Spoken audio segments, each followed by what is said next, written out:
வணக்கங்க. பிரபஞ்ச பேராற்றல் மற்றும் இயற்கைக்கு நன்றி தெரிவித்து இந்த பதிவினை வழங்குகின்றேன். நாம் இந்த மாதம் 2026 வருடம் மே மாதத்துக்கான மாத ராசி பலன்களை தெரிந்து கொள்ள இருக்கின்றோம். முதல்ல எந்தெந்த ராசியில் எந்தெந்த கிரகங்கள் இருக்குது அப்படின்னு தெரிஞ்சுக்கலாங்க. சனி 2 வருடத்துக்கு ஒரு முறை பயணம் செய்யக்கூடியவர். அவர் இப்போதைக்கு மீனத்தில் இருக்கார். வேறு எந்த ட்ராவலும் வேறு ராசிக்கு பயணம் செய்யக்கூடிய வாய்ப்பில்லை. செவ்வாய் மே மாதம் 1ஆம் தேதி அடிப்படையில் மீனத்தில் தான் இருக்கார். அடுத்ததாக சூரியனும் புதனும் சேர்ந்து மே 1 இன்றைய காலகட்டத்தில் சூரியன் உச்சமாக மேசத்தில் இருக்காருங்க. சுக்கிரன் ஆட்சியாக ரிஷபத்திலையும், குரு வருடத்துக்கு ஒரு முறை பயணம் செய்யக்கூடியவர். அவர் மிதனத்தில் தான் இருக்கார். குரு பயிற்சிங்கிறது அடுத்த ஜூன் மாதத்தில் வருட குரு பயிற்சி நடந்து இருக்கின்றது. அடுத்து கேது சிம்மத்தில் இருக்கக்கூடிய அமைப்பு. கேதுவை பொறுத்த வரைக்கும் இந்த வருட கடைசியில் டிசம்பர் மாதத்துக்கு பிறகு ராகு கேது பயிற்சி நடந்து இருக்கின்றது. கும்பத்தில் ராகுவும் இருக்கக்கூடிய பொதுவான கிரக நிலை இருக்குங்க.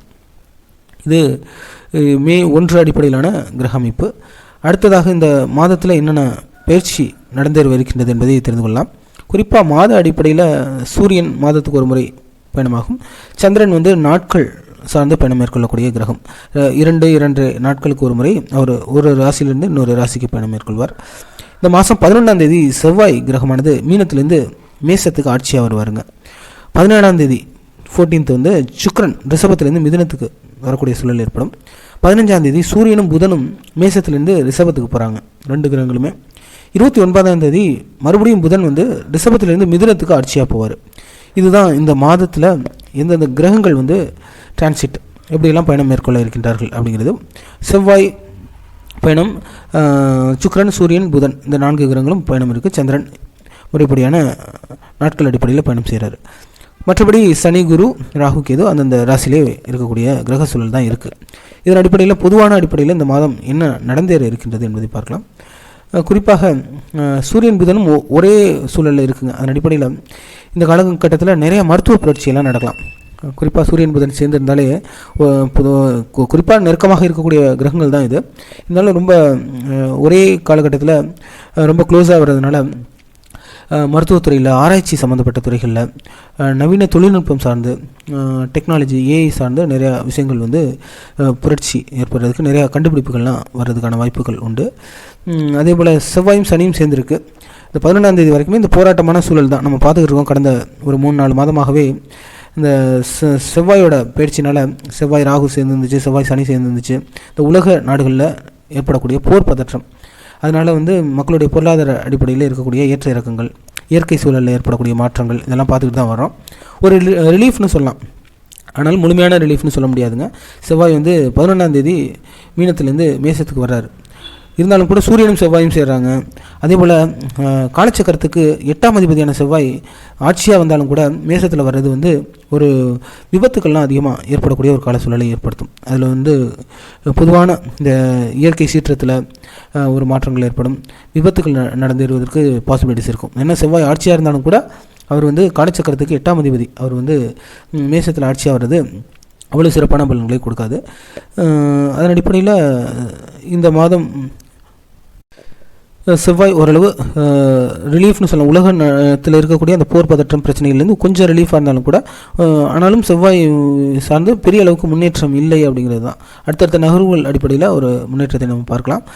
மற்றபடி குருவும் சுக்கிரனும் சேர்றாங்க மிதுனத்தில். அது 14ஆம் தேதியிலேருந்து பார்க்குறப்ப மிதுனத்தில் குரு சுக்கிரன் சேர்றது ரொம்ப நல்ல ஒரு அமைப்பு. நிறையா திருமணங்கள், விசேஷங்கள் இதெல்லாம் நடந்தேறுவதற்கு, குழந்தை பிறக்கிறதுல இருக்கக்கூடிய மாற்றங்கள், மக்கள் மனநிலையில் ஏற்படக்கூடிய ஒரு சுமூகமான சூழல், இதெல்லாம் இந்த குரு சுக்கிரன் சேர்க்கையை ஏற்படுத்தி கொடுக்கலாம். மக்களுக்குள்ள தேவைகள் அதிகமாகும். மக்களோட ஆசைகளும் தேவைகளும் விருப்பங்களும் கொஞ்சம் அதிகமாகக்கூடிய கால சூழலை ஏற்படுத்தும். இதுதான் பொதுவான ஒரு கிரக அமைப்பாக இருக்குது.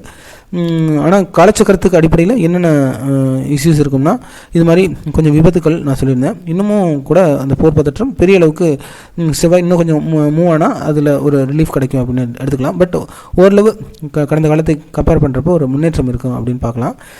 மற்றபடி ஓரளவு உலக சூழல் இந்த மாதம் கொஞ்சம் மிதமானதாகவே இருக்க போகின்றதுங்க. ஒவ்வொரு ராசிகளும் எப்படிப்பட்ட பலன்களை அனுபவிக்கப் போகின்றார்கள் என்பதை பார்க்கலாம். பொதுவாக இந்த கால சூழலில் மேச ராசிக்காரர்கள் ரொம்ப கவனமாக தான் இருக்கணுங்க. அவங்க அவங்களுக்கு நல்ல சுய மேம்பாடு அதிகமாக இருக்கக்கூடிய காலகட்டம். நல்ல அவங்க வந்து நல்ல சுய மேம்பாடுனா அவங்க நல்ல ஆடை அணிகலன் அவங்கள வந்து மேம்படுத்திக்கிறது, கான்ஃபிடென்ஸ் லெவலை அதிகப்படுத்திக்கிறது, அவங்களுக்கு சுய தேவைகளை மேம்படுத்திக் கொள்வது, எஸ்பெஷலி வந்து அவங்களோட உடல் ஆரோக்கியத்தை பராமரிக்கிறது, மற்றபடி அது மாதிரி செயல்பாடுகள்லாம் அவங்களுக்கு நல்லபடியாக முன்னேற்றத்தை கொடுக்கும். குறிப்பாக மருத்துவத்துறை, டீச்சிங் சம்மந்தப்பட்ட துறை இதிலெல்லாம் செயல்படக்கூடியவங்க, உடல் கட்டமைப்பு துறையில் செயல்படக்கூடியவங்களுக்கெல்லாம் நல்ல பலன் கொடுக்கும். அதான் நான் மேசராசிக்கு குறிப்பிட்டபடி வண்டி வாகனம் சார்ந்த கவனம் தேவை இருக்குங்க. குறிப்பாக இந்த காலகட்டத்தில் அவங்களுடைய குழந்தைகள் அவங்களுடைய ஆரோக்கியம் கொஞ்சம் கவனமாக பார்த்துக்கணும். வீசிங் இது மாதிரி பிரச்சனைகள்லாம் வர்றதுக்கு வாய்ப்புகள் உண்டு. ஆரோக்கிய குறைபாடுகள் மேசராசிக்கு அதிகமாக வருங்க. ஏன்னா 6 ராசிக்கு 6ஆம் அதிபதியான புதன் ராசியிலே வர்றாரு. அதனால் ஆரோக்கிய குறைபாடுகள் கொஞ்சம் ரொம்ப கவனமாக இருக்க வேண்டியது மேசராசிக்காரங்க. அதே போல் அவங்களுக்கு குடும்ப முன்னேற்றம் நல்லா இருக்குங்க. பண வரவு வர்றதுக்கு வாய்ப்புகள் உண்டு. ஃபேமிலியோடு சேர்ந்து செயல்படக்கூடிய தன்மைகள் எல்லாமே சிறப்பானதாக இருக்கும். வெளிமாநில வெளிநாடு தொடர்புகள் வந்து அவங்களுக்கு நல்லபடியான பலன்களை கொடுக்கும்.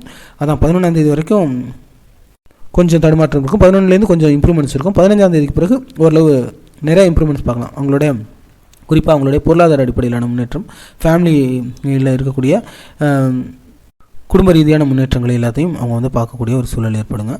அடுத்ததாக ரிஷபராசிக்காரங்களுக்கு எப்படிப்பட்ட பலன்கள் இந்த மாதம் கிடைக்க போகுதுன்னா, ராசியிலே வந்து சுக்கிரன் ஆட்சியாக இருக்கார்.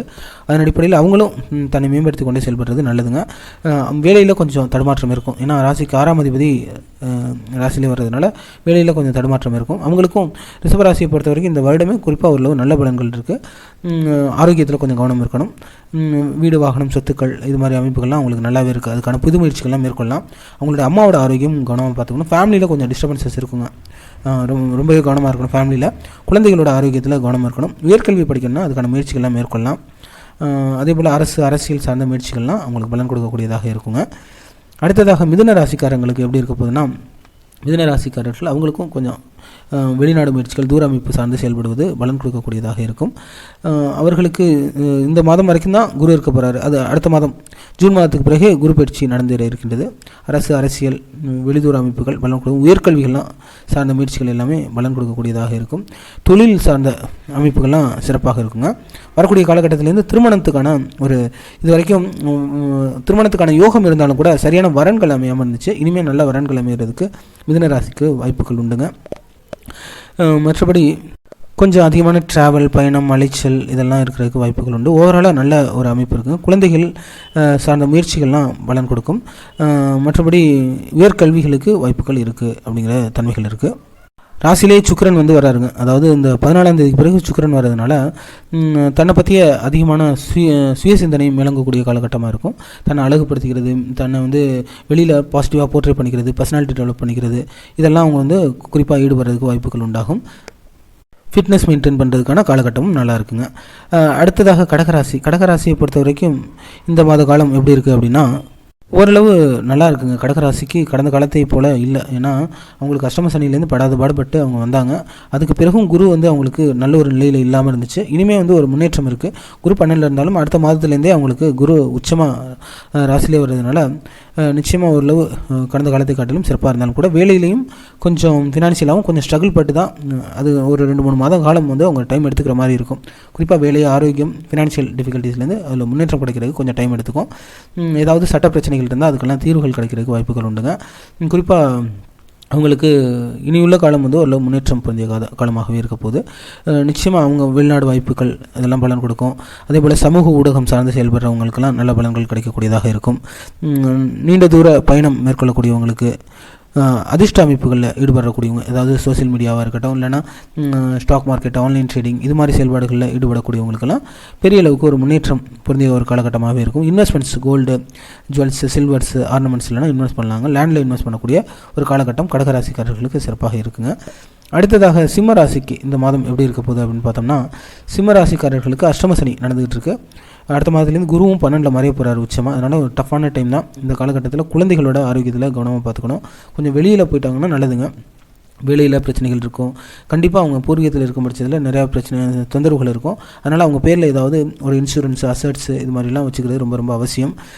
மற்றபடி அரசு முயற்சிகள் மேற்கொள்கிறவங்களுக்கு, உயர்கல்விகள் படிக்கணும்னு நினைக்கிறவங்களுக்குலாம் நல்லா இருக்குங்க இந்த மாதம்.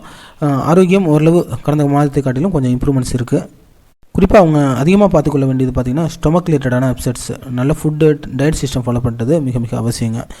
அடுத்ததாக கன்னி ராசிக்காரங்களுக்கு எப்படி இருக்க போகுதுன்னா, கன்னி ராசிக்காரங்களுக்கு ஓரளவு இந்த 11ஆம் தேதிக்கு பிறகு உள்ள ரிலீஃப்னு சொல்லாங்க. ஏன்னா 7ஆம் இடத்துல இது வரைக்கும் சனி, செவ்வாய், புதன் இந்த கிரகங்கள், சூரியன்லாம் சேர்ந்து இருந்துச்சுங்க.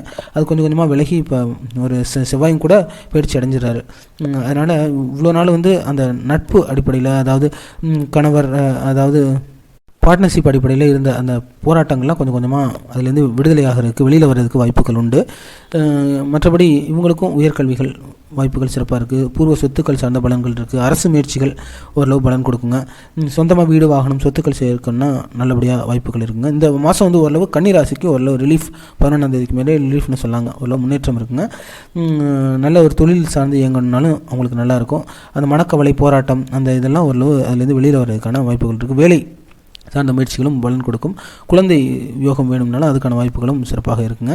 அதனால் கன்னிராசிக்கு நல்லா இருக்குங்க. பொதுவாகவே கிரகங்கள் எதன் அடிப்படையில் பலன் கொடுக்குதுன்னா, நம்மளுடைய உடல் ஆரோக்கியம், குடும்ப சூழல் மற்றும் வாழ்வியல் தேவைகள், அதை சார்ந்து நம்ம எப்படி இயங்குகிறோம் மற்றும் புற சூழல் சார்ந்து இதையெல்லாம் அடிப்படையாக கொண்டு தான் கிரகங்கள் பலன் கொடுக்கும். அதனால் நம்மை நாம் மேம்படுத்திக் கொள்வது மிக மிக அவசியம். குறிப்பாக உடல் ஆரோக்கியம், அதாவது பஞ்சபூத சமநிலையை மேம்படுத்திக் கொள்வது அவசியம். நல்ல உணவு, குடிநீர், தூக்கம் மிக மிக அவசியமான ஒன்று. நல்ல உணர்வு, சிந்தனைகளை கையாள வேண்டியது மிக அவசியங்க. அதே போல் கொஞ்சம் யோகா, பிராணாயாமா, இல்லை சில மெடிடேஷனாக இருக்கட்டும், எக்ஸசைஸாக இருக்கட்டும், இல்லை வாக்கிங், இது மாதிரி உங்களால் முடிஞ்ச சில ஃபிட்னஸ்க்கான ஆக்டிவிட்டீஸை இம்ப்ரூவைஸ் பண்ணிக்கிறது. எப்போவுமே இந்த உடல் மன சமநிலையை பேலன்ஸ் பண்ணிக்கிட்டே இருக்கணுங்க. அது பண்ணுறப்ப எதுவாக இருந்தாலும், அந்த பிளானட்டை, கோச்சார சூழல் எதுவாக இருந்தாலும் அதில் நெகட்டிவான தன்மைகள் இருந்தால் கூட அது நம்மளை பெரிய அளவுக்கு பாதிக்காது. அதை உள்வாங்கி நம்ம அதை சிறப்பாக நம்மளுக்கு சாதகமாக பயன்படுத்தி கொள்ள முடியும். அது எல்லோரும் குறிப்பாக ஃபாலோ பண்ணணும். அடுத்ததாக துலாம் ராசிக்காரர்களுக்கு இந்த மாதம் எப்படி இருக்க போகுதுன்னா, துலாம் ராசிக்கு 8ல் சூரியனும் புதனும் வருதுங்க. அவங்களுக்கு வேலையில் ஓரளவு முன்னேற்றம், வேலை சார்ந்து கண்டிப்பாக இயங்க வேண்டியது. ஏதாவது சட்ட பிரச்சனை, கடன் பிரச்சனைலாம் ஓரளவு தீர்றதுக்கு வாய்ப்புகள் உண்டு. கொஞ்சம் வெளியில் போகிறது நல்லதுங்க. வெளிமாநிலம், வெளிநாடு தொடர்புகள், இல்லைனா உயர்கல்வி படிக்கிறதுக்கு முயற்சிகள்லாம் மேற்கொள்ளலாம். அதுக்கான சான்சஸ், பாசிபிலிட்டிஸ் எல்லாம் இருக்குங்க. அதே போல் ஆரோக்கியம் இந்த மாதம் கொஞ்சம் கவனமாக தாங்க இருக்கணும்.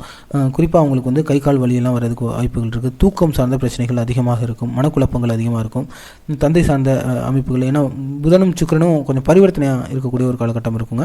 அதனால் தந்தை சார்ந்த ஆரோக்கியம், அது சார்ந்த சொத்துக்கள் சார்ந்த பிரச்சனைகள், அதிலெல்லாம் கொஞ்சம் கவனமாக ஹேண்டில் பண்ணிக்கணும். திருமணத்துக்கான வாய்ப்புகள் இருக்கான்னா சிறப்பாக இருக்குங்க.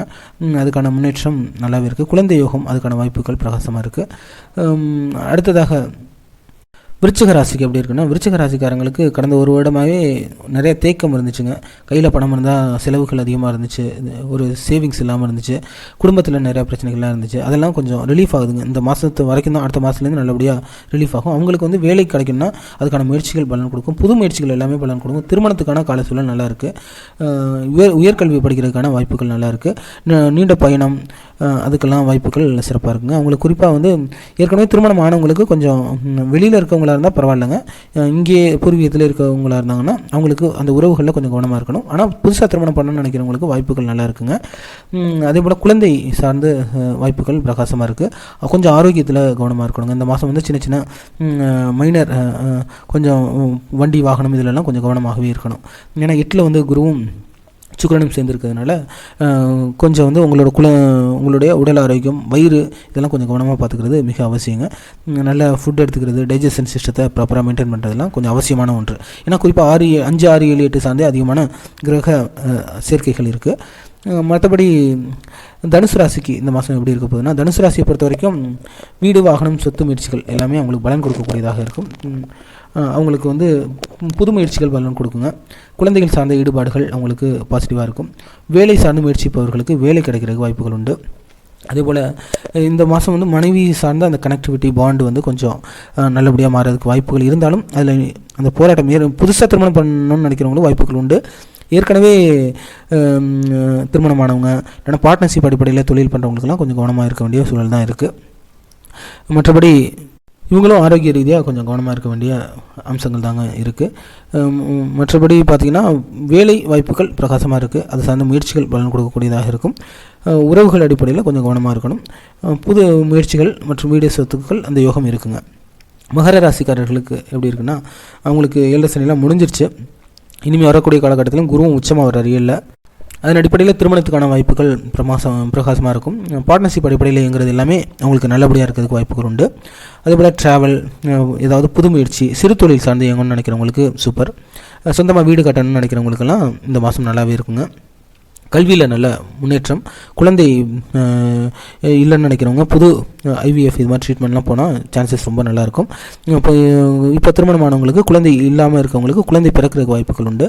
வேலை கிடைக்கிறதுக்கான பாசிபிலிட்டிஸ் நல்லா இருக்குங்க. அதே கொஞ்சம் தூர அமைப்பில் முயற்சி செஞ்சால் நல்லாயிருக்கு. அவங்களுக்கு கொஞ்சம் கழுத்து வலி, முதுகு வலி இதெல்லாம் வரதுக்கு வாய்ப்பு இருக்குது. அதே போல் கொஞ்சம் ட்ராவலில் பயணம் இருக்கலாம் வாய்ப்பு இருக்குது. இளைய சகோதர அமைப்புகளில் கொஞ்சம் கவனமாக இருக்க வேண்டிய ஒரு காலகட்டம்.